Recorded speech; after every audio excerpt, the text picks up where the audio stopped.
Hello again, everybody, and welcome to Transylvania Basketball. I'm Brian Milam. He is Brian Lane, and time flies when you're having fun. And Boy, basketball season winding down this past week, the last week of the regular season, next week the postseason. This thing seemed like it just started a couple of days ago. It does. Came off a terrific win at Mount St. Joe, team that ended up winning the conference tournament or the conference regular season yesterday, which was a tremendous effort for Coach Kerrigan and the Mighty Lions up there in Cincinnati. But we beat them last Wednesday and knew that we had a tough stretch of games with, especially going to Defiance. And going into yesterday's matchup, three-way tie for first, three-way tie for fifth. It was a league that unlike any other year that I've ever seen it. Yeah, it has been tight the whole way, and when you look at some of your games, some wins, some losses, there have been a lot of single possession games that either the outcome was decided by one possession or maybe the play right before the outcome, a free throw, right, a turnover, something decided a lot of games this year, just one play.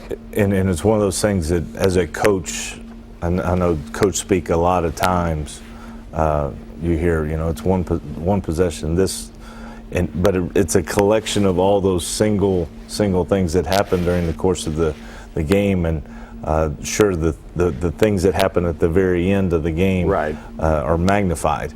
But man, a missed block out at the beginning, or an extra pass for a three at the right before half, or a missed assignment, all those things when you put them right next to each other, it looks like the cumulative effect can be very what's the word? Yeah, it can do that to Yes, you. it can. When we come back, we'll talk about some of those varying effects in a game earlier this week.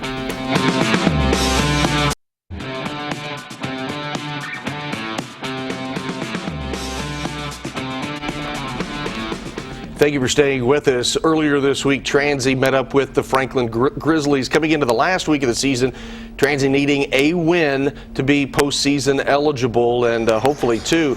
This is one of those games, though, where a Franklin team that struggled all year, and your expression right there is like, couldn't get enough air. Seemed one time out of the year, it's one of those teams at the bottom of the rankings that can sting you. We had watched, they had won against Hanover earlier, who's above us in the rankings, and we were very specific. The way that they beat Hanover was they beat them with a three.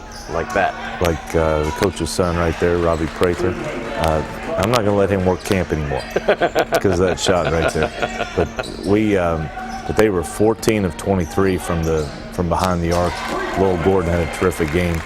One game away from his last game in the regular season as a Pioneer, hooking up with his other senior counterpart, Parker Stansbury. Now, in this game, we need to point out Alex Jones did not play. He was sick, and when you take away your leading scorer, one of your best player, arguably this year in many ways, that can hurt you. And your rotation, it messed up your rotation, obviously, with him out, Simon Kristen out, Bo Shue's been out for a while. It really can alter things. Yeah, and then once Tim Bickle went down with the injury and was out for the rest of the game and actually the rest of the season, and then Rob Dent's fouled out, you can imagine what that does. We only had 5 guys score in this game, and we scored 84 points. But getting into overtime, Cooper. Tremendous job of getting to the foul line. The one thing that I was really pleased with this year was that we were able to get guys like Isaiah right there to take guys off the dribble with the new emphasis on hand checking and arm bar and all that. We really became pretty effective with that, and really kept that up and kept trying to get. That was Tim's. He gets the and one. He makes that free throw, but sports medicine, Nick Roos said, we got to get him out, and he knew at that time that his season was probably done. Yeah, he's had concussion issues this year, headaches, and you'll see Nick come through here and check on him, and that has just got to be painful. Yeah, it is, and he's gone through some stuff. When I spent some time with his family, at the hospital earlier in the year with his dad having some surgery, and it's been an emotional year for him, and I know he's really trying hard to get back, get healthy, and he just struggled coming back from the injuries earlier. But one of the things that again you see, I don't know how that thing went in. I don't either. It rolled around and was coming back, and we got the tip. Pierce Moling comes in off the bench. He didn't know what that play was, so he came over the corner. I told him go up to the top, dribble, and pass it to Lowell, and we got a 3 there. And then come back and daggone it, actually I believe that was a 2. Yeah, long 2. Yeah, and good job of keeping his hands up and frustration. Parker, in this game, this was an emotional game, both sides. There were a lot of calls in both directions that looked like clean blocks that you didn't like, the other side didn't like. Cooper Theobald has been a stud at the free throw line down the stretch. Those free throws made it 74-72. However, you have only one basket. Great defense by Parker, but you only had one basket from like the 4:50 point on, and this game would go to overtime, and Parker hit a 3 late, but one basket in 10 minutes. So you had to have a lot of damage at the line. This basket right here tied it up with about 9 seconds to go, and we were already go to overtime. Yeah, and we were prepared to go ahead and take that and get into our 1-4 flat. Again, 3-point shooter, was on the scout as a 3-point shooter. Cannot give up. That's his 4th 3-pointer right there. That kid he right was there perfect. He was 4 for 4 from the 3. When you let a team shoot 54% from 3, man, it's hard. I mean, you see us going to the line. I mean, we were being aggressive, getting there. I think looking at 28, 29 points for Cooper. Again, the guy's already made a couple. That was a dagger. One of the things that happens, and a lot of times with teams, you see as guys go penetrating to the basket, guys really help in, and they really come in and help too much and give up something. After a missed free throw, went 1 for 2. Franklin misses the free throw. Parker with a 3 to tie it. No good, and that was all she wrote earlier this week as a tough one to lose for Transy, 87-84. Now let's spin something as we go from that loss. I want to touch on something we did not touch on a week ago. You had a reunion of your best team in terms of longevity in the NCAA tournament. It was the 2006 Transy reunion. Went to the Elite 8 that year, losing up in Ohio with a chance to go to the Final Four. What a team. And I know that young man right there, Brian Howard, one of my all-time favorites, out of Whitesburg, class of 2002, Stephen Gabbard out of Jackson County, and many others.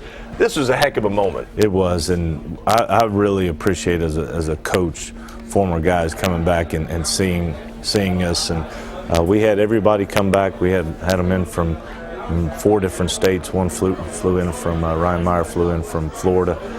These guys came back, 10-year reunion, had a great time. We got to see kids. We got to see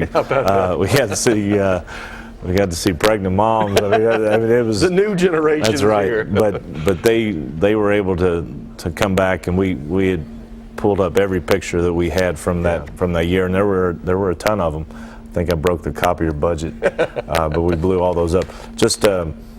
But when they all got introduced, you're talking about lawyers and doctors. Oh, it was impressive. And I mean, it was as an impressive list, and that's just 10 years out. And we sell recruits on the fact that Transylvania education is going to prepare you for life, and those guys coming back just was a an eye-opening reminder that that's what it's all about. Yeah, those guys, when they walk, it's silent because their money folds. Mine jingles. When we come back, we will hear about from Parker Stansberry as he goes into his final week at Transy as a basketball pioneer.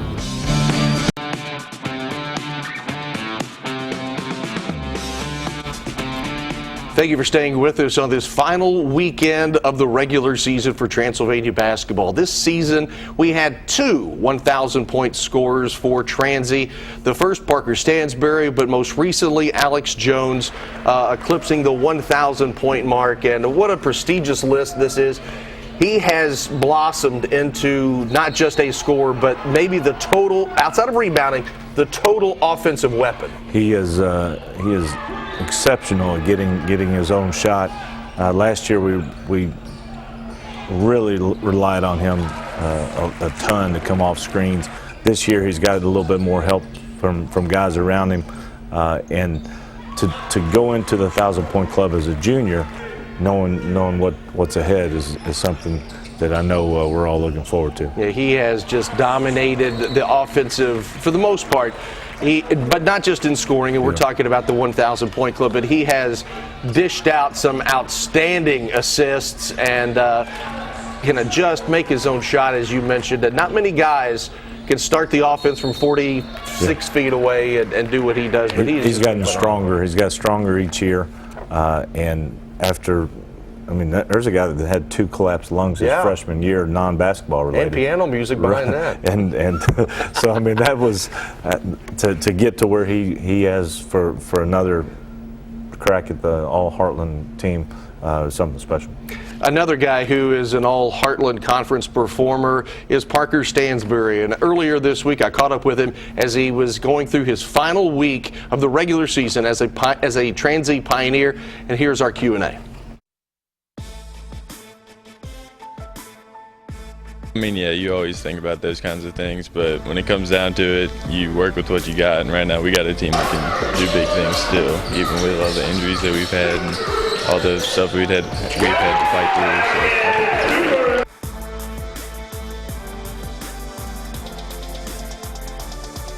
So. Well, when I first got here, like you said, I was pretty scrawny, and just in that first year, I realized that you got to be tough to play college basketball, and getting pushed around a lot, I don't like to be pushed around at all. So that made me realize that I got to start lifting. I got to work on every part of my game. So every single year I try to get better in every aspect. I don't know that I have, but I try.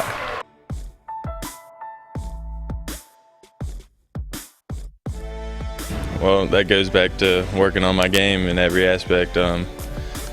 I used to just come in here, my role was to shoot threes, and then eventually, like, they told me to work on my ball handling. I've done that every year. I think that's gotten better, and that's helped me get to the rack more and scoring in a bunch of different ways other than just shooting threes. So really from there, I think that's what pushed me to start scoring a lot more.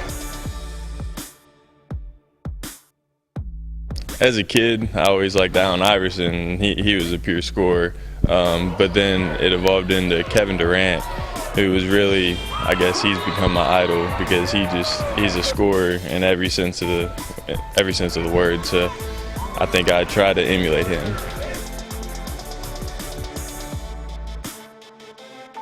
In one word, I would say it's crazy. Coming in, we had, I don't know, like 8 seniors or something like that when I got here, and then right after that I had to step up and start to be a leader. So I mean, I'd say I wasn't necessarily a leader right away, but I feel like I've developed that quality, and I mean, I'm just hoping that the rest of the team just follows my lead going into these next 2 games, hopefully more than 2, and we go from there. I'd say a little bit of both.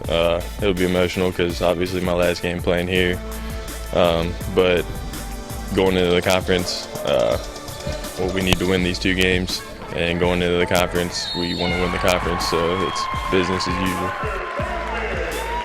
And next week we'll hear from Lowell Gordon, the other senior for Transy. And let's go straight to the standings because we talked about this earlier in the show. It is just a cluster everywhere. Yes, You've got it is. 3 teams at the top spot. Hanover in there. You've got 3 teams in the next spot. So, I mean, this has been a fun season because of the unpredictability. I'm glad you've enjoyed it. I mean, we've battled back from early seasons and injuries to get into a spot right there with a chance to, to come in.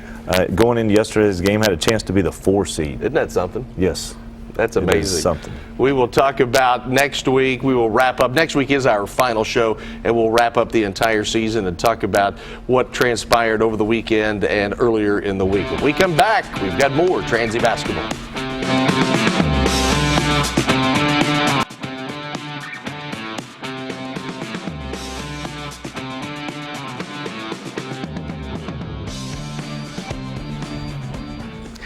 We talk so much about the men and their exploits, but this past season and throughout her career, Caitlin Smith has just been a dominating player.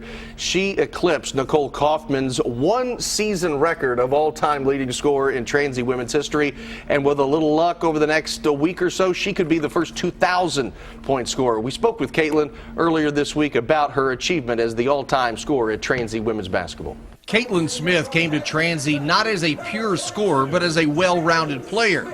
She continued to develop and last week became Transy's all-time leading scorer, surpassing Nicole Kaufman. It's a really big honor, and I can't say enough about how great my teammates have been and how I could have never ever reached this goal if I hadn't had such great teammates for the past 4 years and coaches as well. Smith was recruited by and played for Greg Todd for 2 seasons, and then Julie Fulks took over in 2014. Her first thoughts of Smith? The girl never misses. I just remember watching her in practice, and it was shot after shot, and the ball just goes through, and it's so smooth. I mean, I think that's the most amazing thing about her as a shooter is it looks the same every single time, whether she's shooting a three, a pull-up jump shot. And to be able to watch that, and start to think about how are there different ways that I can get her in the offense to just get a shot up, it's pretty exciting. This year, the Lady Pioneers have been decimated by injuries, putting more pressure on Caitlin to score. And score she has. Really pretty remarkable. She gets very few fouls called against her. She has one of the lower rates in the league and never really gets to the free throw line, so she scores just by making every shot she takes. We pulled the numbers the other day, from her last 11 games, and you probably can't find anybody in the country. She's shooting 60% from three, and I think 65% from two, and 90% from the free throw line. So literally, there are games and halves where she is not missing, and we have things for her from the three-point line. We have things built in where she can drive, and then a lot of the stuff has her in the post play where she'll come off a screen, and teams are really struggling to defend her. Are you going to let her catch it, or are you going to let her go for the lob? And it's really been hard for teams to adjust to how they want to defend her inside. Entering the final weekend of the season, Smith was 60 points from becoming the first female to 2,000 points in school history. But that's not her main objective. That would be a big accomplishment, but I think more so than that, I'd really just like to keep the season going. So whether I have to score 20 or 2 per game, it really doesn't matter to me as long as we keep winning as long as we can. Coaches love girls and guys who can put the ball in the hole and score. And Tremendous.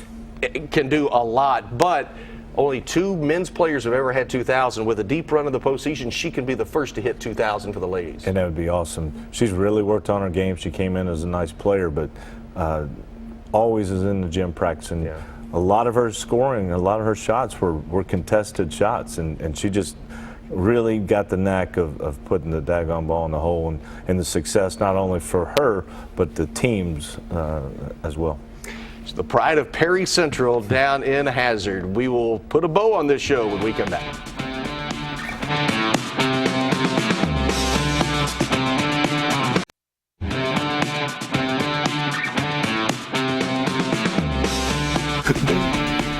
Our final segment for this show. Next week, we wrap up the entire season in our season finale. It's been a lot of fun. It's been ups and downs, as any season will have, and I'm sure you can't wait to look forward to next year because hopefully everyone will be healthy going into the season. Absolutely. What doesn't kill you makes you stronger, and we've been in some situations this year where we're definitely going to be able to learn from it. Yesterday's game was another really solid performance, so we knew it was going to be a tough game. So we can talk about that a little bit next week. You lose 2 seniors, and we'll talk more about this next week on the season finale, but you lose 2 seniors. Position-wise, where does the recruiting come from? What do you do once the season is over? Well, obviously it's been a process throughout, but we're always looking for the very best players that we can find, and then we end up having to play different ways depending on the level of recruit that we get. But certainly there's a need for Parker Stansbury's. That's a big hole to fill.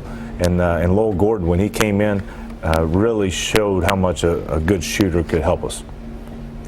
And you mentioned Lowell. He has earned playing time. Parker has just been a 4-year starter in many ways, or his freshman year came in off the bench in that spectacular season with BR and Ethan and everybody else. We've had a fun season. Hopefully it's not over, but next week, we will talk about this entire season. Thanks for joining us today on Transy Basketball, and we'll see you next week.